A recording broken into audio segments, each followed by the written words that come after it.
It was an ordinary afternoon at Atlanta International Airport. Families bustled through the crowded terminal, tugging suitcases and exchanging hurried goodbyes. Among them was 10-year-old Jamal, clutching his favorite blue backpack and his mom's hand. His eyes sparkled with excitement. It was his first time flying. Jamal had spent weeks dreaming about this trip to visit his grandmother in Chicago. To him, everything about the airport was magical. The enormous windows showcasing planes, the shiny floors, and the towering displays of snacks and magazines. His mother, Lisa, a hard-working nurse, had saved for months to afford this trip. She promised Jamal a visit to his grandma's house after a long year of sacrifices. As they approached the gate, Lisa reminded him to stay close. "Just a little longer, sweetie," she said with a smile. Jamal nodded eagerly, his thoughts consumed by the idea of soaring above the clouds. As the passengers began boarding their flight, a tall flight attendant stood at the gate. Her name tag read Ms. Everett. Her posture was rigid, and her sharp gaze swept over the line of travelers. Ms. Everett seemed impatient, tapping her pen against the clipboard in her hand. Jamal, oblivious to her demeanor, hummed a tune under his breath, stepping up when their row was called. "Hi there," Jamal greeted Ms. Everett cheerfully, his wide grin showing a missing front tooth. Lisa handed over their boarding passes, offering a polite "good afternoon." Ms. Everett barely glanced at Lisa before fixing her cold eyes on Jamal. Her tone was curt as she said, "You need to keep quiet, young man. This is not a playground." The brightness in Jamal's face dimmed, and he glanced up at his mom for reassurance. Lisa gave him a comforting squeeze and replied evenly, "He's just excited. It's his first flight." Ms. Everett's lips pressed into a thin line. Without another word, she waved them through. The interaction was quick, but it left an uneasy feeling in Lisa's chest. She brushed it aside, determined not to let anything ruin their special day. Once on board, Jamal marveled at the plane's interior, his small hands trailing over the armrest as he settled into his window seat. The pre-flight announcements played, but Lisa couldn't help noticing Ms. Everett moving briskly up and down the aisle, her expression stern. Something about the flight attendant's attitude felt off. The plane had just reached cruising altitude when Jamal, ever curious, asked his mom if he could use the restroom. Lisa nodded and guided him to the aisle. But as they reached the galley area near the lavatories, Ms. Everett was there again, her face clouded with disapproval. "Where do you think you're going?" she snapped, loud enough for nearby passengers to turn their heads. Lisa frowned, startled. "He's just going to the restroom." "Well, if he can wait," Ms. Everett declared, her voice sharp and dismissive. "There are others ahead of him." Jamal's shoulders slumped, and Lisa's patience began to wear thin. "There's no need to raise your voice. He's just a child."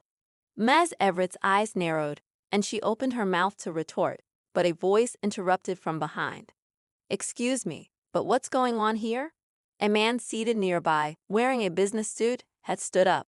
His tone was calm but firm, drawing the attention of more passengers. Lisa glanced back gratefully, but Ms. Everett's face turned an even deeper shade of red. "It's nothing," Ms. Everett said stiffly, rushing off the man's question.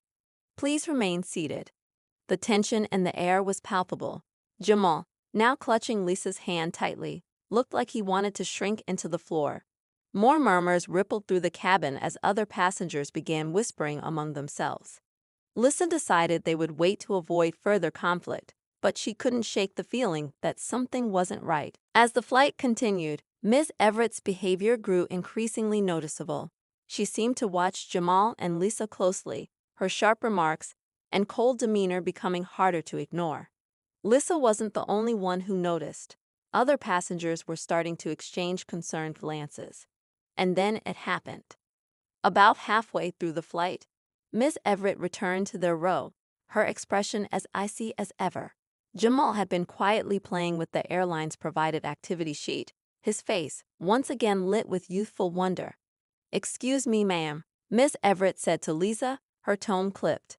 "Your son needs to sit still and stop disturbing others." Lisa blinked in disbelief. "He's not disturbing anyone."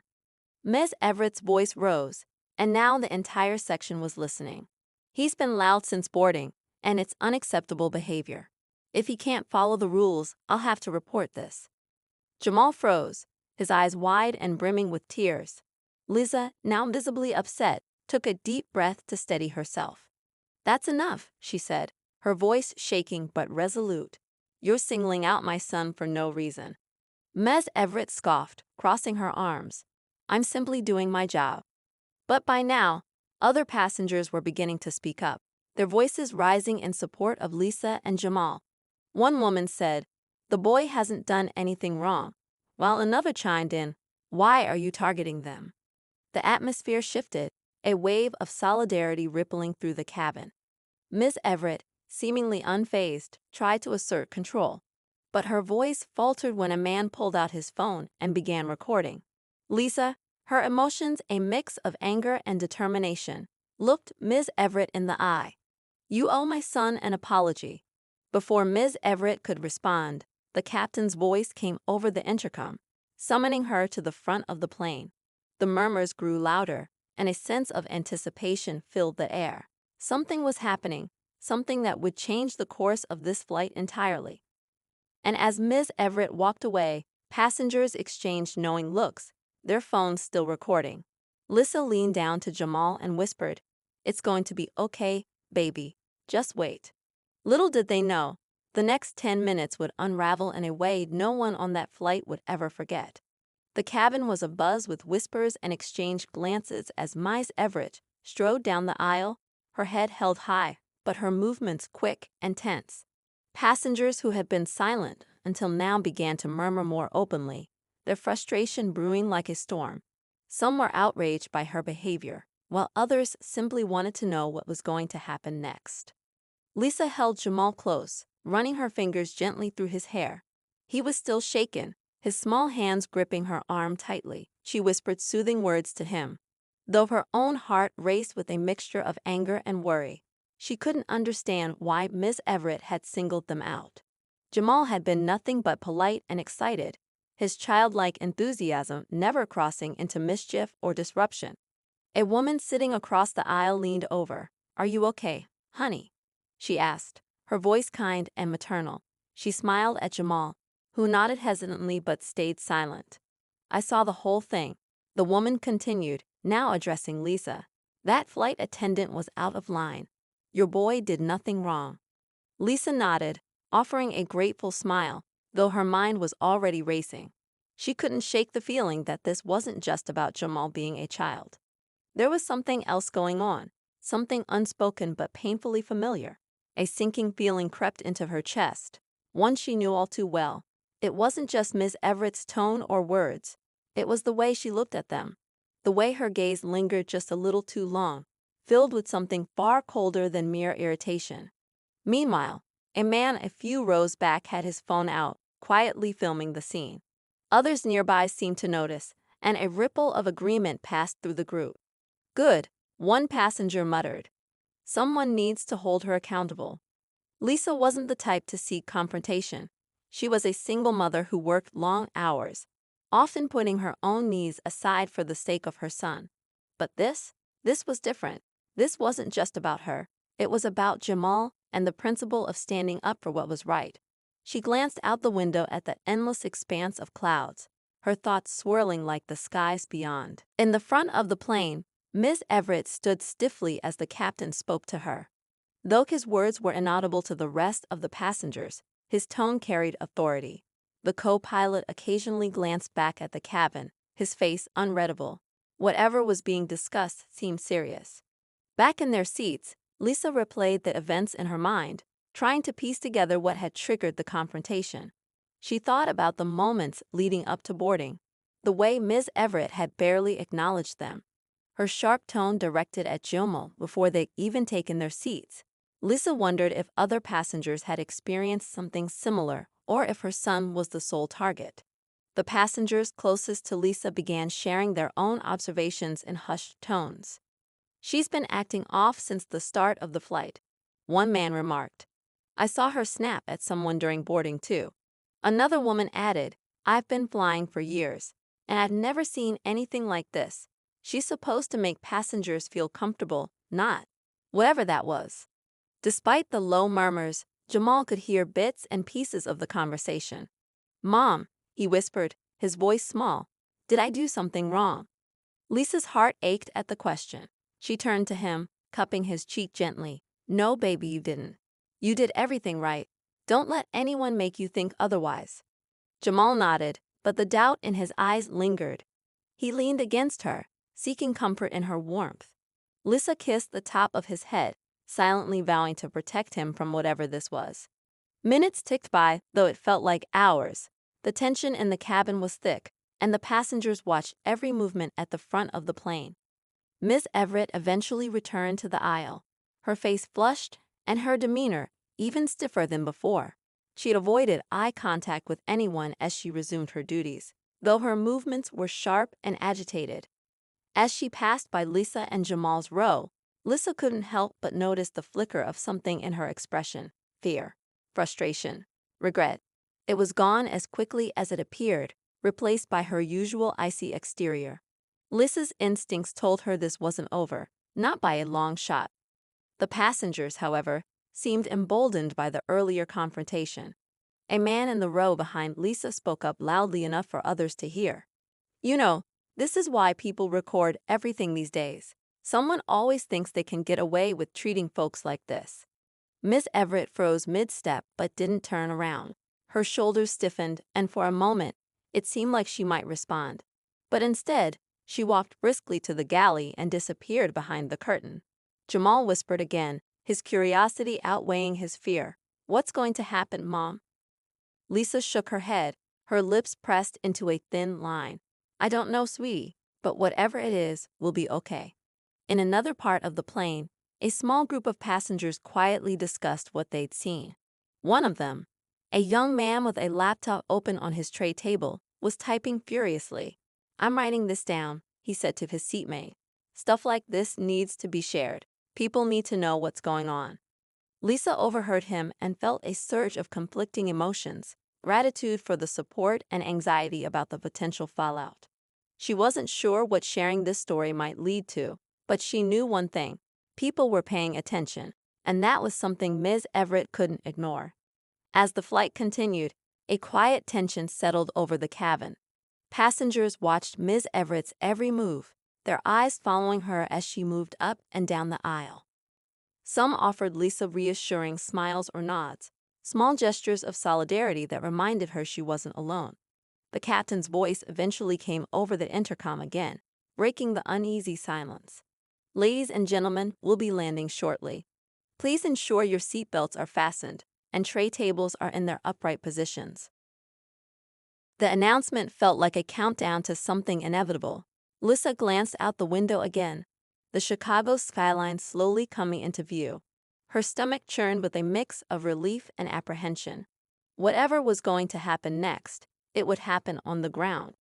As the plane began its descent, Jamal held tightly to Lisa's hand, his earlier excitement replaced by a quiet determination to stay close to his mom. Lisa looked at him, her heart swelling with pride despite the day's events. No matter what happened, they would face it together. But in the back of her mind, Lisa couldn't shake the feeling that the real confrontation was still ahead. And as the wheels touched down on the runway, a ripple of anticipation swept through the cabin, leaving everyone waiting for what was to come. The wheels of the plane screeched against the runway as the aircraft slowed to a stop. A collective exhale swept through the cabin, but the tension lingered like a shadow. Jamal squeezed Lisa's hand, his small face pressed against the window as he looked out at the bustling airport. Lisa tried to focus on the moment, but her mind was already racing. She couldn't help but feel like the landing was only the beginning of what was to come. Miss Everett had retreated to the galley shortly before touchdown, avoiding the passengers' stares. Some of the flight attendants exchanged nervous glances, whispering among themselves. Whatever was happening behind that curtain, it didn't look good for her. The other crew members seemed more composed, though a hint of unease betrayed their professional smiles. Passengers began gathering their belongings as the plane taxied to the gate, but the atmosphere was far from the usual post-flight bustle. People were still whispering, their eyes darting between Lisa, Jamal, and the front of the cabin. The man with the phone had continued recording discreetly, capturing every moment since the initial confrontation. Others had joined in, their phones ready, as if they knew something significant was about to happen. Lisa felt her pulse quicken. She wasn't sure what she was supposed to do now. Part of her wanted to let it go, to disembark quietly and leave this ordeal behind. But another part of her, the part that had endured too many slights and injustices in silence, felt a deep need to stand her ground. This wasn't just about her or Jamal anymore. It was about all the children like him, all the families who deserved to be treated with dignity. As the plane came to a complete stop, the captain's voice crackled over the intercom. "Thank you for flying with us today. We'll begin deplaning shortly. Please remain seated until the seatbelt sign is turned off." The announcement barely registered with Lisa. Her attention was drawn to the commotion at the front of the plane. Two uniformed airline representatives had boarded and were speaking in hushed tones with the captain. One of them glanced toward the galley, then back at the passengers. Lisa's chest tightened as she realized they were looking for Ms. Everett. When the seatbelt sign dinged off, the cabin erupted in movement. Passengers stood to retrieve their bags, the usual impatience to exit tempered by the undercurrent of tension. But instead of filing out in an orderly line, many lingered in their seats or stood frozen, their curiosity piqued by the unfolding drama. Ms. Everett emerged from the galley, her face pale and her expression stiff. One of the airline representatives approached her, speaking in a tone that was firm but calm. Though their conversation was too quiet to hear, Miss Everett's body language told the story. Her shoulders tensed, her lips pressed into a thin line, and her gaze darted nervously around the cabin. Lisa's heart thudded as she watched Miss Everett glance toward her and Jamal. For a fleeting moment, their eyes met. Lisa couldn't decipher the look. Was it regret? Anger? Fear? Whatever it was, it only lasted a second before Miss Everett looked away. The man with the phone stood up and addressed the airline representative loudly enough for everyone to hear. "Excuse me, are you here because of what happened earlier? Because we all saw it. That little boy didn't do anything to deserve being treated like that." His words sent a ripple through the cabin. Several passengers chimed in, voicing their agreement. "Yeah, she was completely out of line," one woman added. "I've never seen a flight attendant act like that before." Ms. Everett's composure began to crack. Her face flushed as she tried to defend herself. But her words were lost in the growing wave of voices. The airline representative raised a hand to calm the crowd, but it was clear that the situation was spiraling. Lisa hesitated for a moment, then stood up. Her voice was steady but strong as she addressed the group. "I don't want to cause trouble. All I wanted was for my son to be treated with respect, like any other passenger. That's all." The cabin fell silent, the weight of her words settling over the crowd. Jamal looked up at his mother with a mixture of awe and pride. Lisa felt a lump rise in her throat, but she refused to let it show. She had to be strong, for him, for herself, and for everyone watching. The airline representatives exchanged a glance before one of them turned to Ms. Everett. "Ma'am, we'll need you to step off the plane with us. There are some concerns that need to be addressed." Ms. Everett's eyes widened, and for a moment, it looked like she might protest. But the murmurs of the passengers grew louder, their disapproval clear. With a resigned sigh, she nodded and followed the representatives toward the exit. As they passed by Lisa and Jamal, Ms. Everett paused. She opened her mouth as if to say something but seemed to think better of it. Instead, she walked away without a word, her steps hurried and tense. The cabin erupted into a mix of applause and relieved chatter. Some passengers patted Lisa on the back, offering words of encouragement and support. Jamal's face lit up as he looked around at the smiling faces. For the first time since the ordeal began, he felt like he wasn't alone. Lisa sat back down, holding Jamal close. She knew this wasn't over. There would likely be questions, statements to give, maybe even media attention. But for now, she was content to hold her son and let the warmth of the passengers' support wash over her.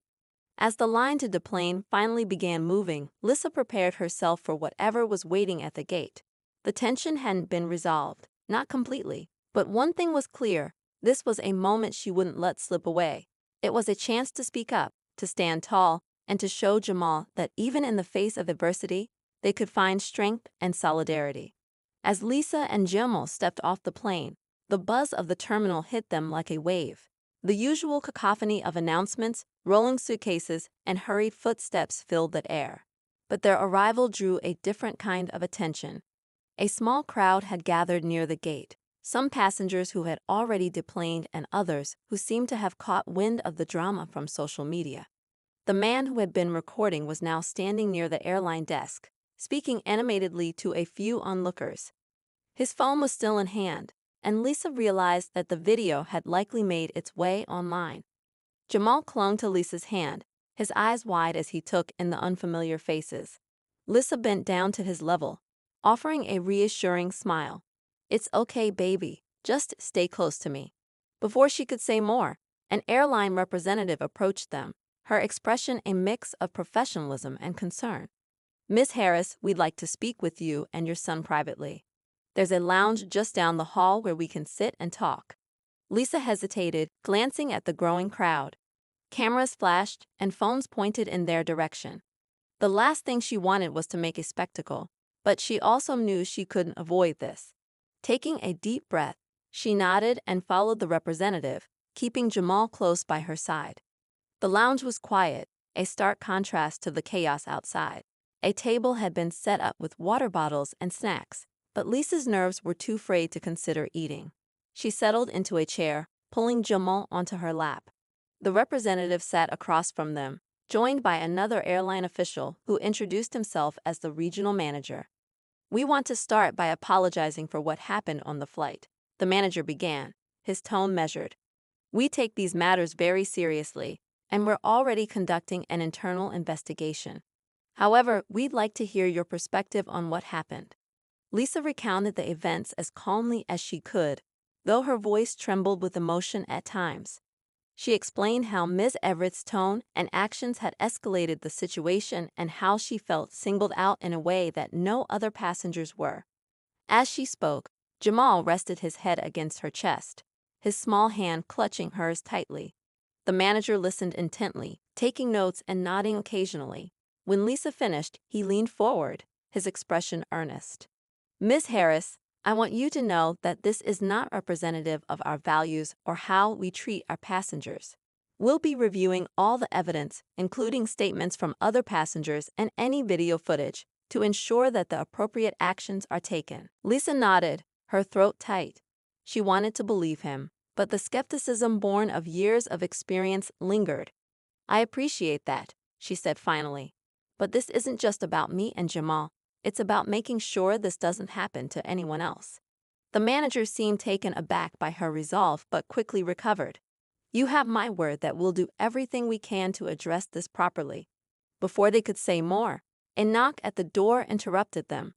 The representative opened it to reveal a tall man in a dark suit, his presence commanding attention. He introduced himself as the airline's legal counsel, and Lisa's stomach sank. She knew this was about to get even more complicated. The lawyer spoke with a calm authority, explaining that the airline wanted to resolve the matter amicably and would like to discuss possible remedies. "We understand the distress this situation has caused," he said. "We'd like to offer compensation for your experience and ensure that your concerns are addressed promptly." Lisa stiffened.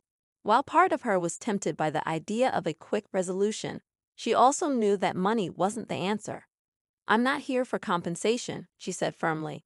"I'm here for accountability. What happened to my son was wrong, and I want to make sure it doesn't happen again." The lawyer's expression didn't waver, but Lisa caught a flicker of surprise in his eyes. He nodded slowly. "Understood, Ms. Harris. We'll ensure your concerns are addressed." The meeting wrapped up shortly after, but Lisa left the lounge feeling no closer to closure. As she and Jamal made their way back into the terminal, they were greeted by a wave of applause. The passengers who had witnessed the incident had gathered, their support unwavering. Lisa felt tears sting her eyes as strangers approached her, offering words of encouragement and solidarity. Among them was the man with the phone. He introduced himself as Marcus and told Lisa that the video he recorded had already gone viral.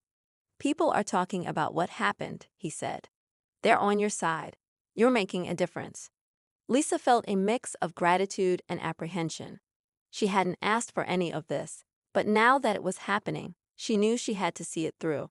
As she hugged Jamal tightly, she resolved to keep fighting, not just for him, but for every family who deserved to be treated with respect and dignity.